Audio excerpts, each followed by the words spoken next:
ഇല്ലാത്ത വാർത്തകൾ പ്രചരിപ്പിച്ച് ഭീതിയുണ്ടാക്കി അവരെയെല്ലാം തെരുവിലിറക്കി സമരം എന്ന പേരിൽ കലാപം ഉണ്ടാക്കാൻ വേണ്ടിയിട്ടുള്ള ശ്രമത്തിനാണ് കേരളത്തിലെ CPM നേതൃത്വവും കോൺഗ്രസ് നേതൃത്വവും ശ്രമിക്കുന്നത്. ഇത് അങ്ങേയറ്റം അപകടകരമാണ്. ഇത് അവസാനിപ്പിക്കാൻ ഈ രണ്ടു പാർട്ടികളും തയ്യാറാകണം, ഇവിടെ നേതൃത്വവും തയ്യാറാകണം എന്ന് BJP ആവശ്യപ്പെടുകയാണ്. വസ്തുതകൾ ജനങ്ങളോട് പറയാൻ അവർ തയ്യാറുണ്ട്.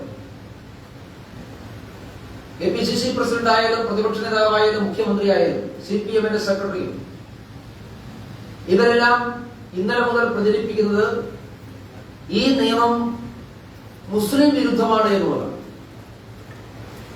ബഹുമാനപ്പെട്ട മുഖ്യമന്ത്രിയും പ്രതിപക്ഷ നേതാവും മറുപടി പറയുന്നത് പൗരത്വ നിയമ ഭേദഗതി എങ്ങനെയാണ് മുസ്ലിം വിരുദ്ധമാവുക?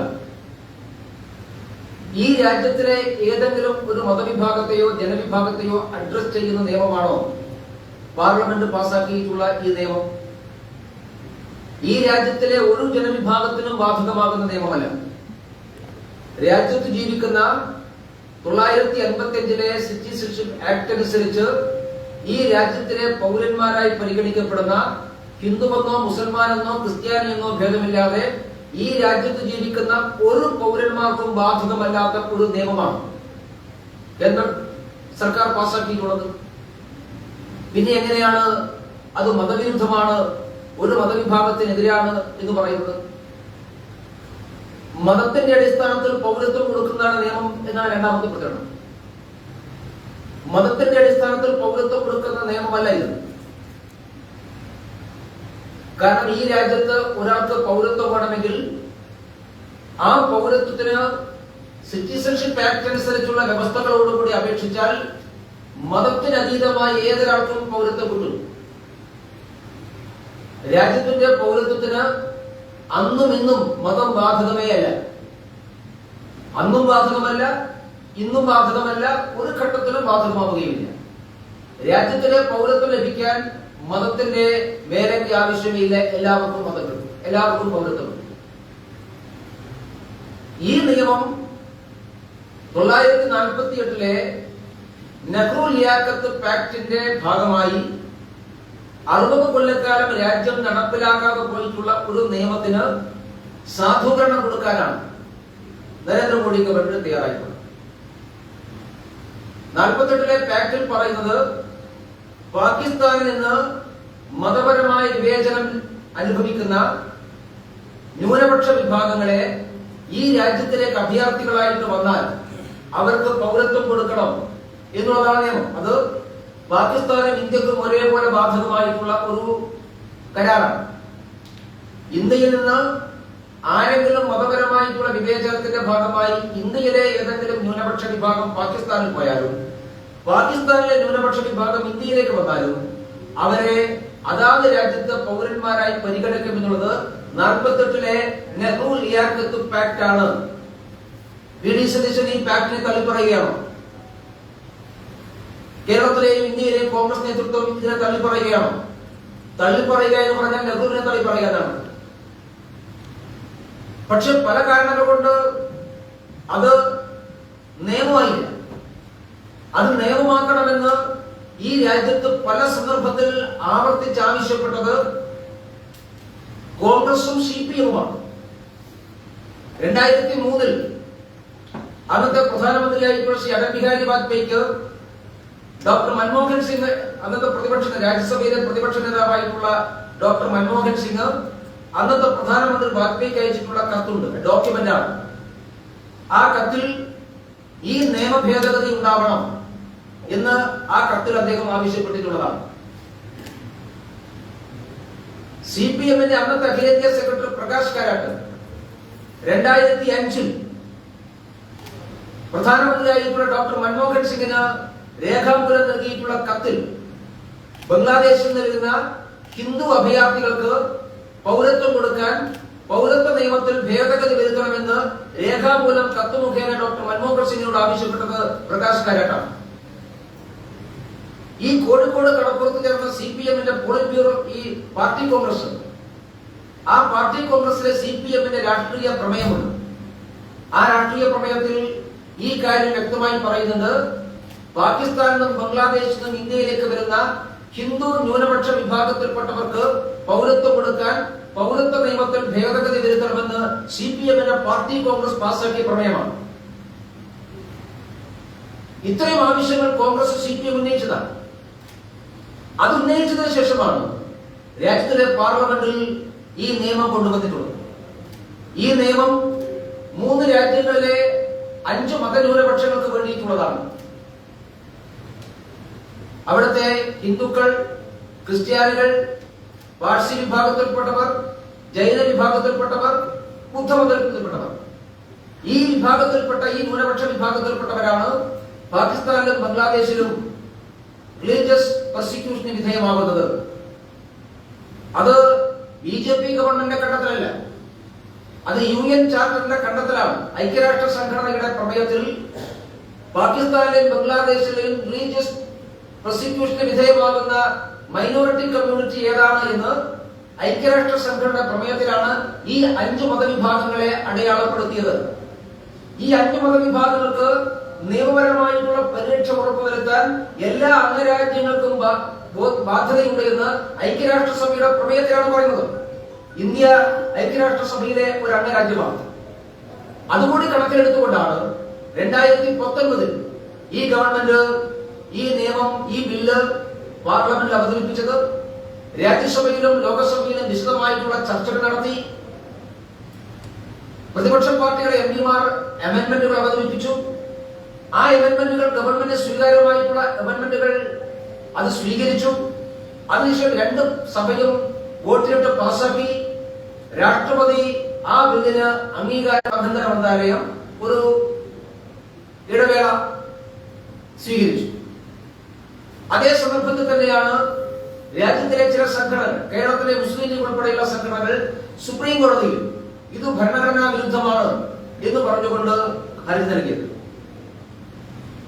പ്രത്യക്ഷത്തിൽ ആ ഹർജി നിലനിൽക്കുന്നതാണെങ്കിൽ അതോറിറ്റി എന്ന് പറയുന്നത് പൗരത്വത്തെ സംബന്ധിച്ചിടത്തോളം രാജ്യത്തിന്റെ പാർലമെന്റാണ്. അത് മനസ്സിലാക്കിയതുകൊണ്ടാണ് സുപ്രീം കോടതിയിൽ മുസ്ലിം ലീഗ് ഉൾപ്പെടെയുള്ള പാർട്ടികൾ സ്റ്റേ ചെയ്യണമെന്ന് ആവശ്യപ്പെട്ടപ്പോ സ്റ്റേ ചെയ്യാൻ സുപ്രീം കോടതി വിസമ്മതിച്ചത്. നടപടിക്രമങ്ങൾ പൂർത്തിയാക്കി രാജ്യത്തുടനീളം ചർച്ച ചെയ്ത് ഈ രാജ്യത്തിലെ ജനങ്ങൾക്കൊന്നും ബാധകമാകാത്ത ഒരു നിയമം രാജ്യത്ത് കൊണ്ടുവരുമ്പോ എന്തിനാണ് CPM-ഉം കോൺഗ്രസും മുസ്ലിം സഹോദരന്മാരെ ഇളക്കിവിടുന്നത്? ഈ നിയമത്തിൽ എവിടെയെങ്കിലും ഇന്ത്യയിലെ മുസ്ലിം സമൂഹത്തിന് ഇത് ബാധകമാണ് എന്ന് കാണിച്ചു തരാൻ മുഖ്യമന്ത്രിക്ക് സാധിക്കുമോ? പ്രതിപക്ഷ നേതാവിന് സാധിക്കുമോ? അവർ കാണിക്കട്ടെ. 2019 ഇന്ത്യൻ പാർലമെന്റ് പാസാക്കിയ പൗരത്വ നിയമ ഭേദഗതിയിൽ എവിടെയെങ്കിലും ഈ രാജ്യത്തിലെ മുസ്ലിം ജനവിഭാഗത്തിന് ഈ നിയമം ബാധകമാണ് എന്ന് പറഞ്ഞിട്ടുണ്ടോ? ഇന്ത്യക്ക് പുറത്തുള്ള മുസ്ലിം ജനവിഭാഗത്തിന് ഈ നിയമം ബാധകമാകുമെന്ന് പറഞ്ഞിട്ടുണ്ടോ? ഈ നിയമം ബാധകമാകുന്ന ജനവിഭാഗങ്ങളെ നേരത്തെ പറഞ്ഞിട്ടുണ്ട്. അത് ന്യൂനപക്ഷ വിഭാഗങ്ങൾ, ബംഗ്ലാദേശിലെയും അതുപോലെ തന്നെ പാകിസ്ഥാനിലെയും ന്യൂനപക്ഷ വിഭാഗങ്ങളാണ്. അവിടെയൊന്നും മുസ്ലിം സമൂഹം ന്യൂനപക്ഷമല്ലല്ലോ. അവിടുത്തെ ന്യൂനപക്ഷ വിഭാഗങ്ങൾക്ക് മാത്രം ബാധകമാകുന്ന നിയമമാണ്. അപ്പൊ പാകിസ്ഥാനിലെ കുറച്ചെത്രയും മനുഷ്യത്വ വിരുദ്ധമായ നിലപാട് സ്വീകരിക്കുന്നത്, പാകിസ്ഥാനിൽ നിന്ന് ഇവിടേക്ക് ഓടി വന്ന അഭയാർത്ഥികളായി ഇവിടെ ജീവിക്കുന്ന ഹിന്ദു വിഭാഗത്തിൽപ്പെട്ടവരുണ്ട്, ക്രിസ്ത്യൻ വിഭാഗത്തിൽപ്പെട്ടവരുണ്ട്, ജൈന വിഭാഗത്തിൽപ്പെട്ടവരുണ്ട്, പാഴ്സികളുണ്ട്. ഇവർക്ക് ഒരുപാടൊന്നുമില്ലവർ, എണ്ണത്തിൽ വളരെ ചുരുക്കമാണ്. അങ്ങനെ വളരെ ചുരുക്കം ചില ഹിന്ദുക്കൾക്കും ക്രിസ്ത്യാനികൾക്കും പാർസികൾക്കും ഈ രാജ്യത്തിന് പൗരത്വം കൊടുക്കുന്നതിന് എന്തിനാണ് ഈ CPM-നും കോൺഗ്രസിനും വിരോധം? അത് അങ്ങേറ്റം മനുഷ്യത്വ വിരുദ്ധമായിട്ടുള്ള കാര്യമല്ലേ? അതുകൊണ്ട് അത് പറഞ്ഞുകൊണ്ട് മനുഷ്യത്വ വിരുദ്ധമായ നിലപാട് സ്വീകരിച്ചുകൊണ്ട് ഇത് ഇന്ത്യക്കകത്തെ മുസ്ലിം ജനവിഭാഗത്തിനെതിരാണ് എന്ന് പ്രചരിപ്പിച്ചുകൊണ്ട് നാട്ടിൽ കലാപം ഉണ്ടാക്കാൻ വേണ്ടി പരിശ്രമിക്കുകയാണ്. അതിന്റെ പേരിൽ തെരുവിലിറങ്ങാൻ ആഹ്വാനം ചെയ്യുകയാണ്. ജനപ്രതിനിധികളായിട്ടുള്ള ആളുകൾ, പാർലമെന്റ് തെരഞ്ഞെടുപ്പിൽ മത്സരിക്കുന്ന സ്ഥാനാർത്ഥികളായിട്ടുള്ള ആളുകൾ, അവരെല്ലാവരും തെരുവിലിറങ്ങുകയാണ്. തെരുവിലിറങ്ങി ഒരു പ്രത്യേക ജനവിഭാഗത്തിനെതിരായിട്ട് മുദ്രാവാക്യം വിളിക്കുകയാണ്. ഒരു പ്രത്യേക മതവിഭാഗത്തെ പ്രീണിപ്പിക്കാൻ വേണ്ടി പ്രകോപനകരമായ മുദ്രാവാക്യം വിളിക്കുകയാണ്. ഇത് അടിയന്തരമായിട്ട് അവസാനിപ്പിക്കാൻ CPM-ഉം കോൺഗ്രസും തയ്യാറാകണം എന്ന് ഞങ്ങൾ ആവശ്യപ്പെടുകയാണ്. പൗരത്വ നിയമ ഭേദഗതിയുടെ പേരിൽ ഈ കേരളത്തിൽ അസ്വസ്ഥത ഉണ്ടാക്കാൻ വേണ്ടി ശ്രമം നടന്നാൽ അതിന്റെ എല്ലാ ഉത്തരവാദിത്വവും കേരളത്തിലെ CPM-ഉം കോൺഗ്രസ് നേതൃത്വവും. അതുകൊണ്ട് അതൊന്ന് പുറകോട്ട് പോകണം. കള്ളം പ്രചരിപ്പിക്കരുത്. ഡിബേറ്റ് ആവാം. ഞാൻ KPCC പ്രസിഡന്റെയും CPM സെക്രട്ടറിയെയും ക്ഷണിക്കുന്നു ഡിബേറ്റിന്. MV ഗോവിന്ദൻ മാഷും VD സതീശനും തയ്യാറാണെങ്കിൽ ഒരു ഡിബേറ്റിന് വരട്ടെ. ഈ പൗരത്വ നിയമ ഭേദഗതി അതിനെക്കുറിച്ച് ഡിബേറ്റ് ചെയ്യാം. നിങ്ങൾ പറയുന്ന ഒരു ആശങ്കയും ഈ നിയമത്തിൽ എവിടെയും ഇല്ല എന്ന് ആ നിയമത്തിലെ ഓരോ ക്ലോസും വെച്ചുകൊണ്ട് അത് വിശദീകരിക്കാൻ സാധിക്കും. നിങ്ങൾ പൊളിറ്റിക്കൽ ഡിബേറ്റിന് വാ. അതല്ലാതെ പാവപ്പെട്ട മുസ്ലിം സഹോദരന്മാരെ തെരുവിറക്കി അവരെ ഭയപ്പെടുത്തി രാഷ്ട്രീയ നേട്ടമുണ്ടാക്കാൻ വേണ്ടി പരിശ്രമം അത് അങ്ങേയറ്റം വില കുറഞ്ഞതാണ്, അപകടകരമാണ്. അതിൽ പിന്മാറാൻ അവർ തയ്യാറാകണമെന്ന് ഞങ്ങൾ ആവശ്യപ്പെടുകയാണ്.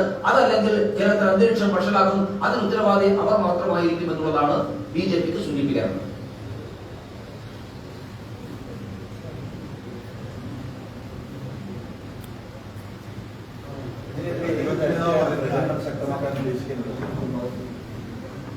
ഞങ്ങള് നേരത്തെ തന്നെ ഈ കഴിഞ്ഞ പ്രാവശ്യം ഇതിന്റെ ആദ്യത്തെ എപ്പിസോഡ് ഉണ്ടായ സമയത്ത് നമുക്കറിയാം കേരളത്തിൽ വലിയ വാഗ്വാദങ്ങളും വാദപ്രതിവാദങ്ങളും ഉണ്ടായതാണ്. അന്ന് ഞങ്ങൾ സ്വീകരിച്ച സമീപനം ആളുകളോട് സംസാരിക്കുക എന്നുള്ളതാണ്. അന്ന് BJPയുടെ നേതൃത്വത്തിൽ പ്രചരണ പരിപാടികൾ സംഘടിപ്പിച്ചപ്പോ കടകടിച്ച ഹർത്താൽ ആഹ്വാനം ചെയ്തിട്ടുള്ള ആളുകളൊക്കെ ഉണ്ടായിരുന്നു. പക്ഷെ ഞങ്ങൾ ജനങ്ങളോട് സത്യം പറയാൻ തുടങ്ങിയപ്പോൾ മെല്ലെ മെല്ലെ കാര്യങ്ങൾ ബോധ്യപ്പെട്ടു. അതുകൊണ്ട് ഇതും വസ്തുത ഞങ്ങൾ, കാരണം ഇതൊരു ഡോക്യുമെന്റ് ആണ്, ഇത് ഊതിപ്പെരിപ്പിച്ച് പറയേണ്ട കാര്യമൊന്നുമല്ല, ഇതൊരു ഡോക്യുമെന്റ് ആണ്. ആ ഡോക്യുമെന്റ് ജനങ്ങളോട് വിശദീകരിക്കും. അത് വിശദീകരിച്ചു കഴിഞ്ഞാൽ ജനങ്ങൾക്ക് ബോധ്യപ്പെടും. ഇവരാരും ഈ എതിർ പ്രചരണം നടത്തുന്ന ഒരാളും ഈ ഡോക്യുമെന്റ് ജനങ്ങളുമായി അവതരിപ്പിക്കുന്നില്ലല്ലോ, അവരവരുടെ ഭാവനകൾ പറയുകയാണല്ലോ. ഞങ്ങൾ ഈ നിയമഭേദഗതിയുടെ ഡോക്യുമെന്റ് ഈ കേരളത്തിലെ എല്ലാ വിഭാഗം ആളുകളുടെയും മുന്നിൽ അവതരിപ്പിക്കും. അത് തന്നെയാണ് പ്രചരണം.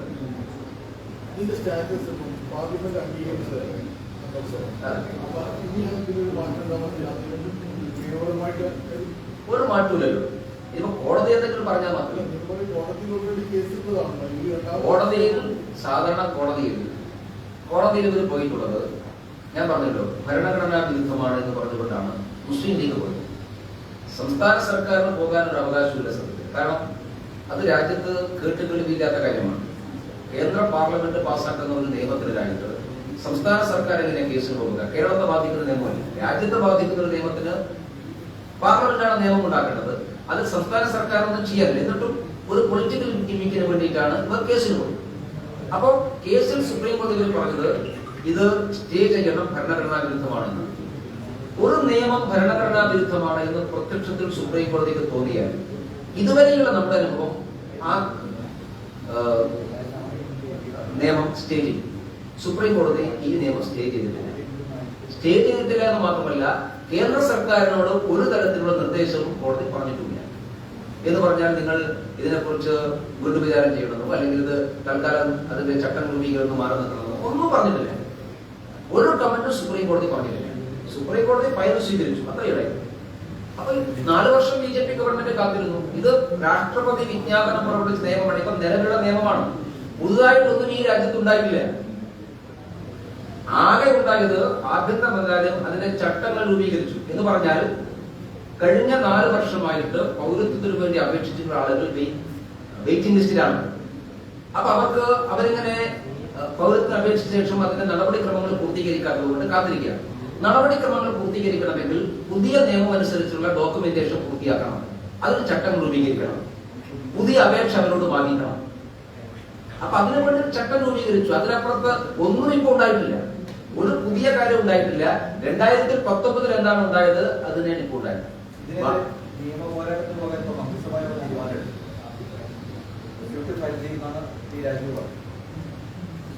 ചെയ്തോട്ടെ.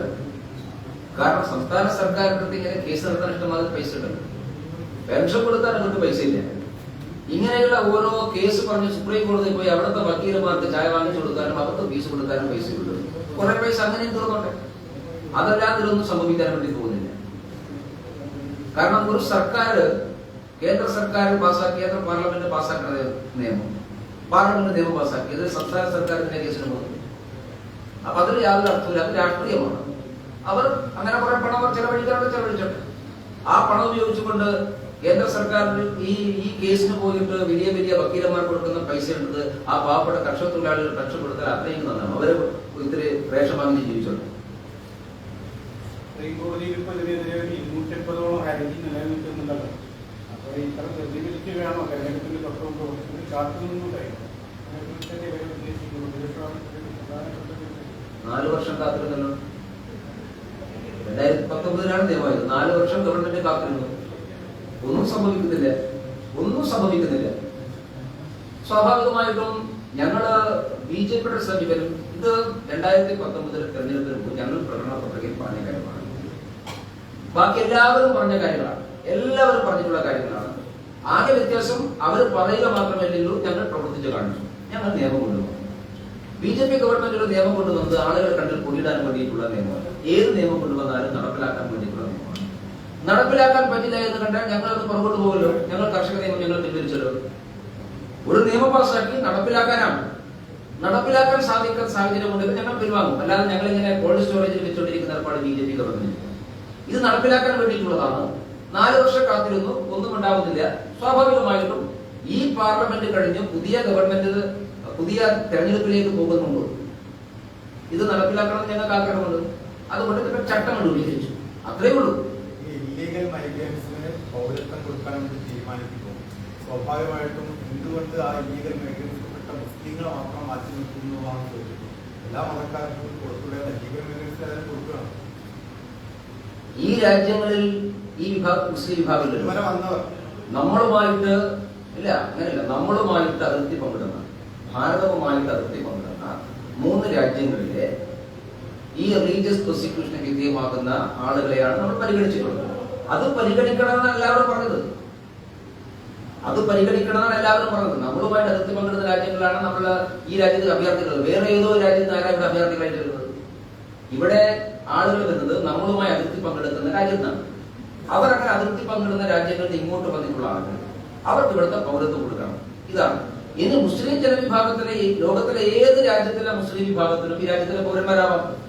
അതിന് നമ്മുടെ ആക്ട് ഉണ്ട്. ആ ആക്ടിൽ വ്യവസ്ഥയുണ്ട്.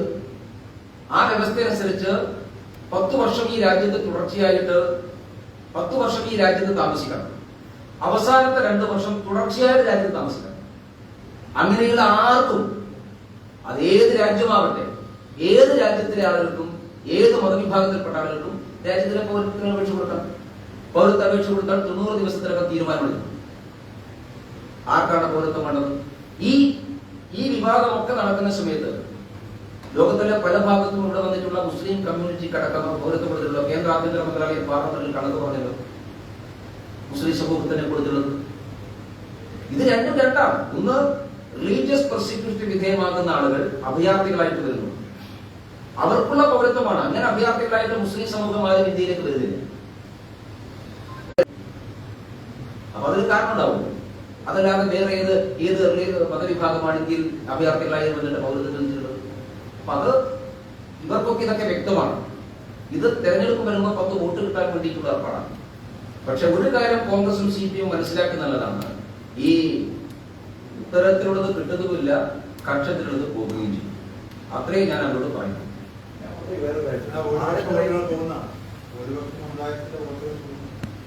ഭൂരിപക്ഷ സമൂഹത്തിനായിട്ട് കലാപത്തിന് ഇറങ്ങാനാണല്ലോ ഇവർ ആഹ്വാനം ചെയ്യുന്നത്. ഈ തെരുവുകൾ നടക്കുന്ന നൈറ്റ് മാർച്ചിന്റെ മുദ്രാവാക്യം എന്താണ്? ആർക്കെതിരെയുള്ള മുദ്രാവാക്യം? CPM കോൺഗ്രസും ഒക്കെ നൈറ്റിലാണല്ലോ ഇപ്പൊ മാർച്ച്. പകൽ വെളിച്ചത്തിന് മാർച്ചില്ലല്ലോ. പകൽ വെളിച്ചത്തിന് പറയാൻ പറ്റാത്തതുകൊണ്ടാണ് നൈറ്റ് പറയുന്നത്.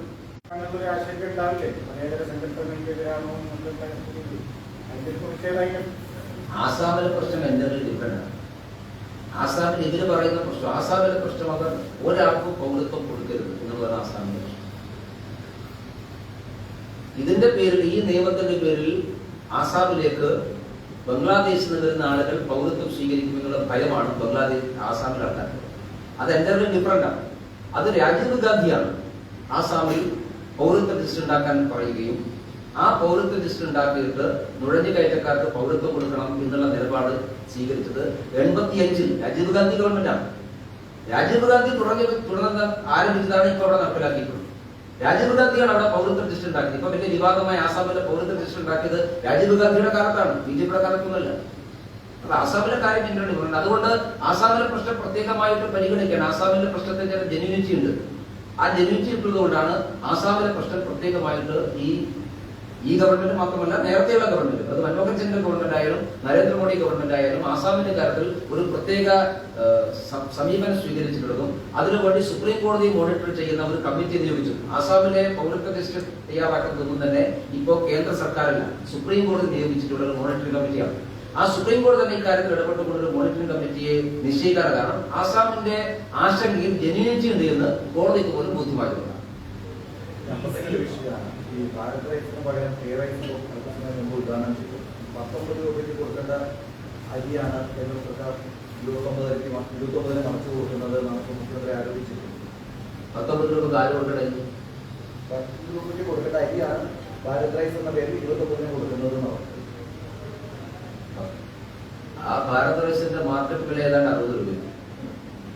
60 രൂപക്ക് മാർക്കറ്റ് കിട്ടുന്ന അരിയാണ് 29 രൂപക്ക് കൊടുക്കുന്നത്. കേരളത്തിന് അർഹമായിട്ടുള്ള ഒരു റേഷൻ നിഷേധിച്ചിട്ടില്ലല്ലോ.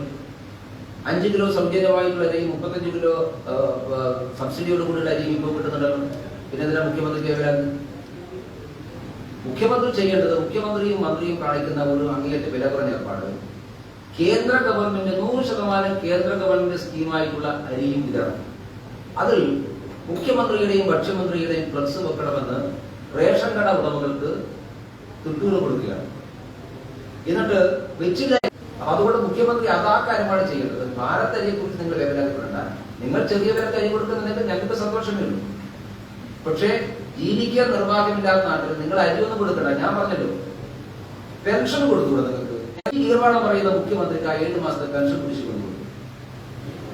എന്നിട്ട് പോരെ നരേന്ദ്രമോദിയുടെ തലയിൽ കുതിര കയറാൻ? അതുകൊണ്ട് അതാണ് ചെയ്യേണ്ടത്. അത് ചെയ്യാൻ മുഖ്യമന്ത്രി തയ്യാറാണ്. അരി കേന്ദ്ര ഗവൺമെന്റ് കൊടുക്കുന്നുണ്ട്. നിങ്ങൾ കേന്ദ്ര ഗവൺമെന്റ് അരി കൊടുക്കുമ്പോൾ നിങ്ങൾ കൊടുക്കുന്നുണ്ട്. നിങ്ങൾ ഈ പെൻഷൻ കൊടുക്കാൻ തരിക, കൃത്യ പൈസ കൊടുക്കും. അത് കൊടുക്കുന്നില്ലല്ലോ.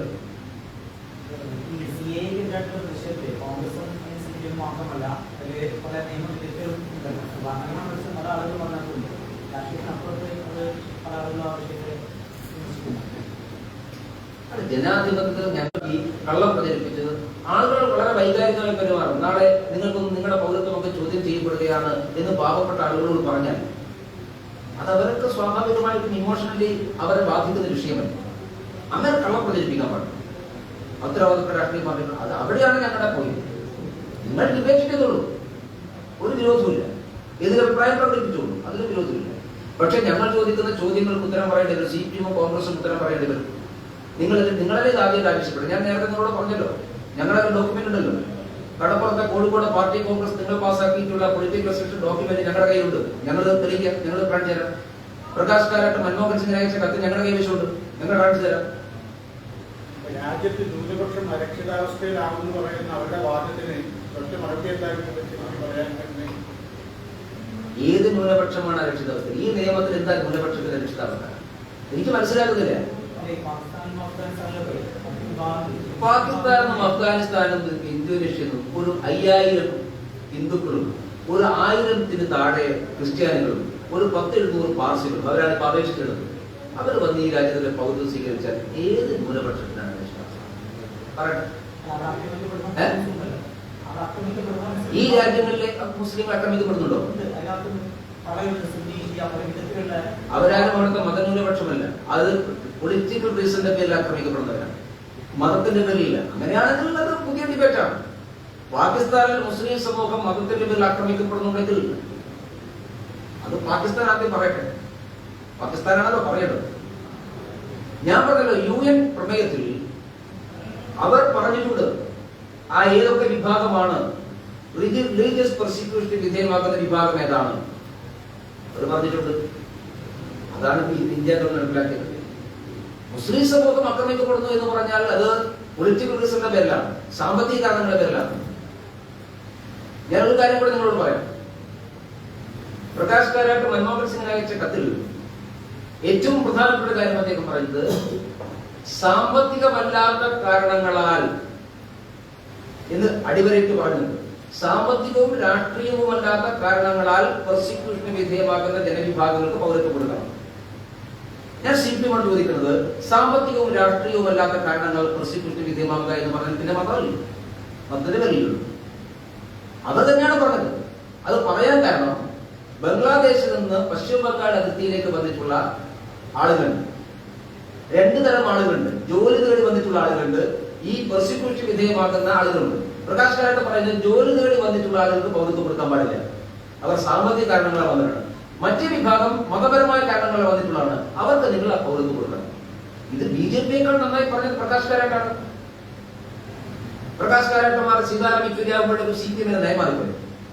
അതോ ഇപ്പൊ CPM-ന്റെ പോളിറ്റ് ബ്യൂറോയുടെ നയം നിങ്ങൾ തീരുമാനിക്കുന്ന മുഹമ്മദ് റിയാസാണ്, സംസ്ഥാന സെക്രട്ടേറിയറ്റിന്റെ നയമൊക്കെ തീരുമാനിക്കുന്ന മുഹമ്മദ് റിയാസാണ്. ഇനി പോളിറ്റ് ബ്യൂറോയുടെ നയം അദ്ദേഹമാണോ തീരുമാനിക്കുന്നത്? അങ്ങനെയാണെങ്കിൽ അത് പറയട്ടെ. ഒരു പാർട്ടിക്ക് ഒരു നയം ഒരു നിലപാടില്ല എല്ലാവർക്കും. അതാ ഞാൻ നേരത്തെ പറഞ്ഞത്.